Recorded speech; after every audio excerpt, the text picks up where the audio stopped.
What's up, world? This is Dejan Ahmad. Welcome back to the gray area. What it do, y'all? This is Eric Henderson. Welcome back to the show. So today we wanted to discuss the student loan relief payment program that President Trump has signed off on. So on August 8th, 2020, he signed a memorandum to continue the student loan payment relief during the COVID-19 pandemic. We're getting this from the whitehouse.gov. And so the program and the relief program was to let students that have like tens and thousands of dollars worth of debt to not have to pay that off until the end of the year. And then he set a 0% rate on the interest that you can get. And then so after 60 days, they were supposed to like come up with a plan and see if they wanted to extend it. And that's when they extended it on September 30th to the end of the year. And our homie DJ here, he actually paid off all of his student loans before this memorandum and before this relief payment came into play. So I wanted to understand and talk about how he did that and what was the steps that he did. So I want to dive into our first question. What were the details of your student loans, DJ? All right, so to start off, my loans was first of all, I went to Grinnell College, and luckily with Grinnell College, they have a very large endowment, but still I had debt that was going to accumulate. The details on my loan was $20K, so $20,000. And Okay. if I was on a payment plan, I was going to have to pay back at least $5,000 in interest. And this was all subsidized loans. You know, the difference between a subsidized and non-subsidized loans is basically I wasn't accumulating interest until I graduated within my 4 years, and then I still had 6 months of a grace period to pay them back. Right. Yeah, it's kind of crazy, man, when you think about it. When you're in college, you often don't think about the ways that you can save money and just stack up and like for once you're out of college, so then you can make a big payment and just a big chunk and get that out of the way. So I wanted to see then, because it's different ways that people may have invested. I know we talked about you invested. So how and when did you get started in investing? So with investing, which is the most important part to this whole story, that was the way I was able to pay back the 20,000 in loans. I started when I was 19. So I started in the year of 2017. Mm-hmm. And the reason I got started is because I was making money with my work study, and I always had some leftover money. And I was already a frugal person. So that's why I said I had leftover money. I didn't have like hundreds of thousands, but I had some money where it's like I don't want to spend this stuff on clothes or shoes or anything else. So having that sit in my bank account and overheard a conversation between two friends that was in the cafeteria talking about how they could have made so much money investing in a biotech stock.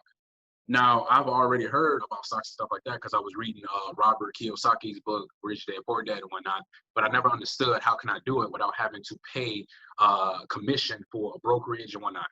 And then they told me, his name was Tyler Williams, he told me how I can do it through the app called Robinhood or Acorn. Now, I use Robinhood because Robinhood gives you complete freedom. Like Acorn, you can round up and stuff and they scheme it off the top. And then I think they decide how you invest when they were coming up in like 2017.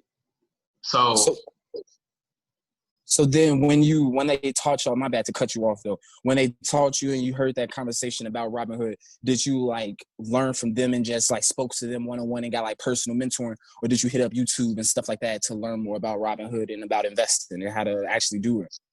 That's a good question. So I went back and forth between YouTube and talking to Tyler and also talking to Michael. Michael was another friend of Michael and Tyler. Basically, were my two. You have your friends that you want to reach up to, like you want to learn from them and stuff like that. Those were my reach friends where I understood that they were already investing. They had some stuff already into the market. So I would talk to them. Also go into Investopedia and also go into YouTube and look up little terms like dividends, which I didn't understand, and understand like PE ratios, and then start looking up balance sheets and whatnot to understand what's a good business. Right. But other things I did when I first got started, before going so deep into YouTube, when I understood the basics, is I did a look around study. Now, basically, the look around study is you look around and you see what everyone has, and basically you understand who is controlling the market. Like if someone is so popular that they have Apple everywhere, or all schools need Microsoft Word and stuff like that, then you could say, oh, like they doing pretty much a good job. Everywhere you look, Bro. is going to be an Apple product. iPhone people are completely loyal to Bro. the company and whatnot. I feel you on that. Like that look around aspect. I wish I would have like took that on myself with Zoom. Like before the boom of Zoom, it's like their shares is like $450 per share at this point. But before this school, even before last school year, it was like maybe $80-$90. But like nobody expected this pandemic to happen and for everything to transition to this online. So it's just like it's crazy that you have to like see things at that exact moment, man. And like speaking on that, like seeing those specific look around trends and those look around stocks. What stocks were you invested in during college, and what were your methods for picking them out, even though you kind of touched on that a little bit already? So I was always trying to go for the blue chip stock. My first and I would say my baby was Microsoft. Mm-hmm. And like the reason I got to that Microsoft is because I looked at how many people bought Xbox, how many schools needed Microsoft Word. Microsoft also had cell phones and everything else. You know, they had computers, tablets, and all that. And at the time, 2017, it was about $65 a share. And when it was $65 a share, I went on ahead and bought about 30 shares at that period. So today, Microsoft is worth, I believe I checked the market earlier, it's $207. Yeah. So over that time, I accumulated 65 shares but bought it when it was $65 for 30 shares. So I accumulated a lot of money. And with other companies, I looked at Amazon. Amazon was pretty high. You know, as college students, everybody's always happy going to the mailroom, getting their packages from Amazon, and we can't go to the store all the time, especially if you're in the middle of Iowa. Yeah. And then Amazon started having a foot in like Whole Foods, and they had their cloud, and then they had Apple Music, and not Apple, Amazon Music. So they had all these different platforms. So those were like two of the main stocks that I held when I was in college. And then like towards the end of my college career, I started getting pieces of like Google, and then I had bought some Apple and stuff like that. Okay. Do you see yourself like still like supporting and investing in those stocks that you did pretty early on, or do you see yourself still supporting those and then transitioning into more, or do you see yourself as, okay, these are my stocks that I'm good with, I'm gonna just keep investing in those? So I'm trying to go out into different sectors more, because my problem in college was I was not diversifying my portfolio as well. So when I bought Microsoft, I bought a whole lot of them, and I already knew they was going to go up, but I bought so much that it was like 50% or more of my portfolio. So imagine that it's something that's going on with technology, like the past week it has been, and you see your stuff drop like $500. Now that 500 probably is not, bad for your whole portfolio, but that's like 50%. That's one company taking over your whole portfolio. So now I see myself going out into different companies.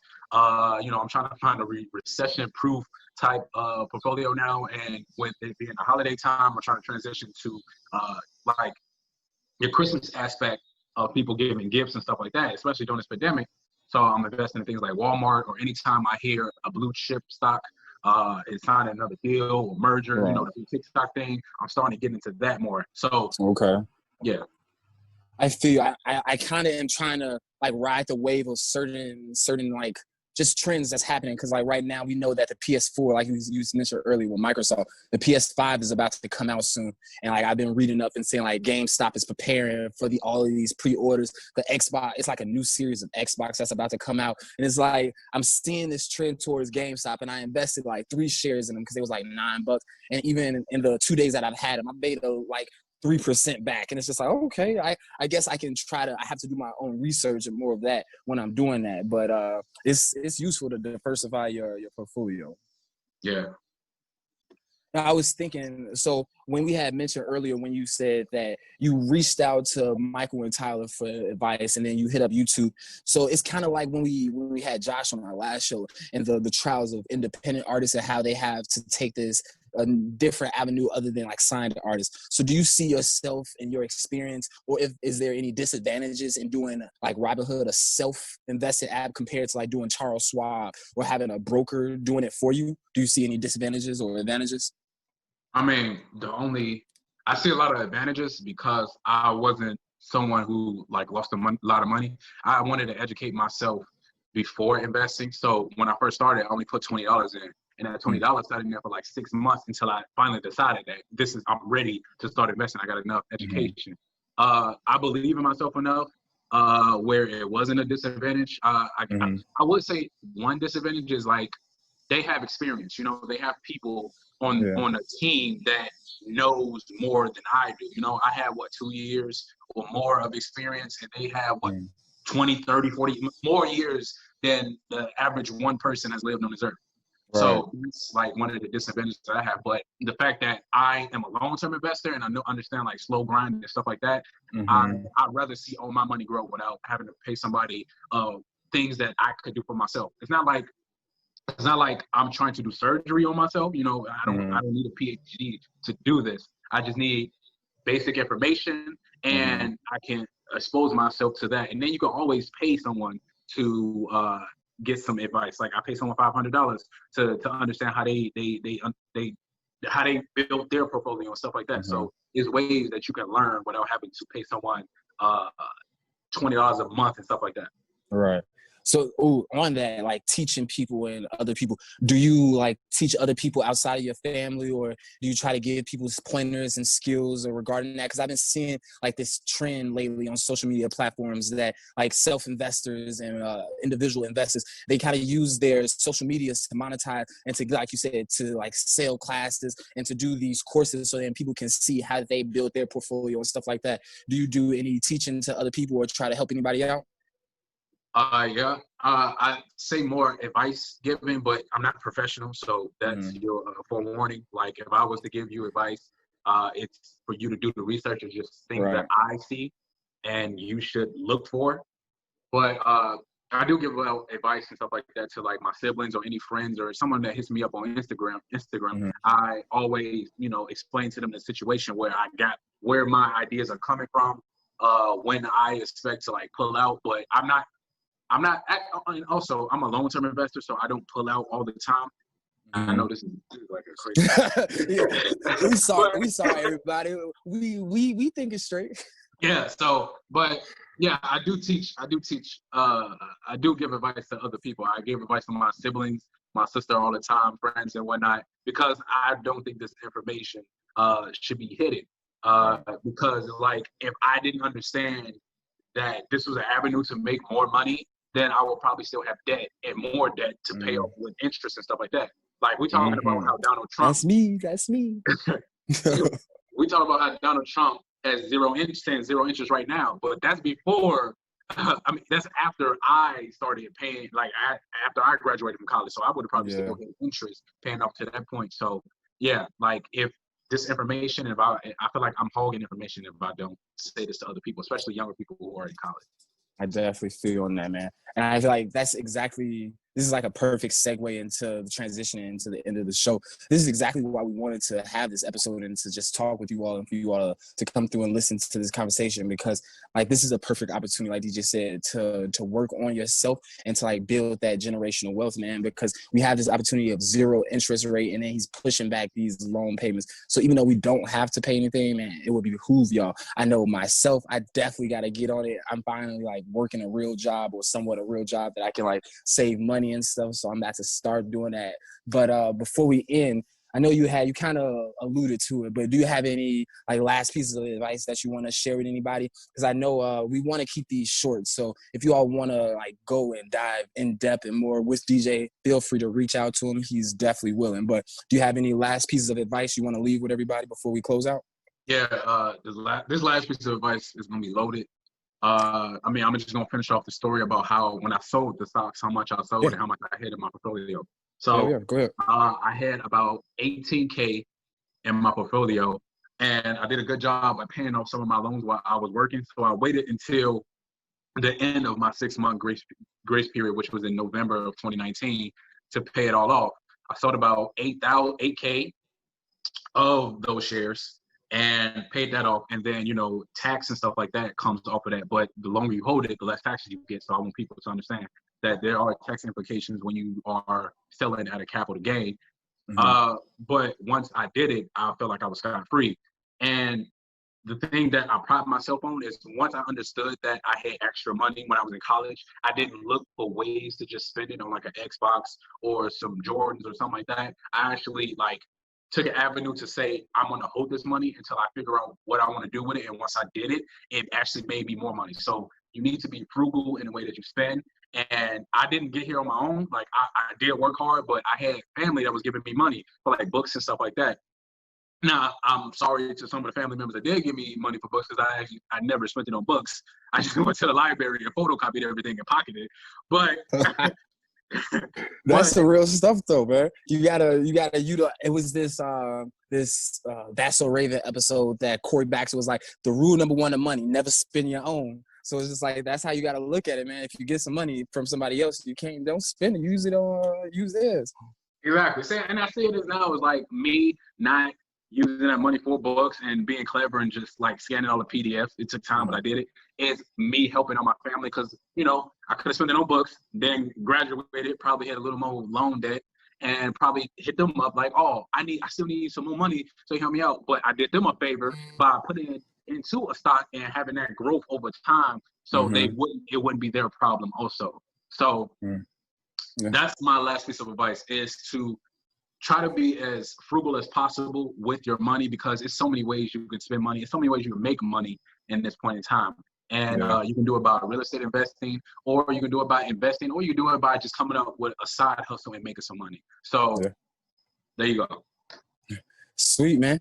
I feel like that's, I don't need to jump in, man. I know it's one thing that I'll say this though. You always had said this to me and reiterated, and that's what helped me like get out of my dark turn of my portfolio, because it was at one point I was pretty bumpy, but now I'm just like, I'm going up. It was like, pay yourself first, man. It's just like if you get a big payday, pay yourself just a little bit and then put the rest of that up.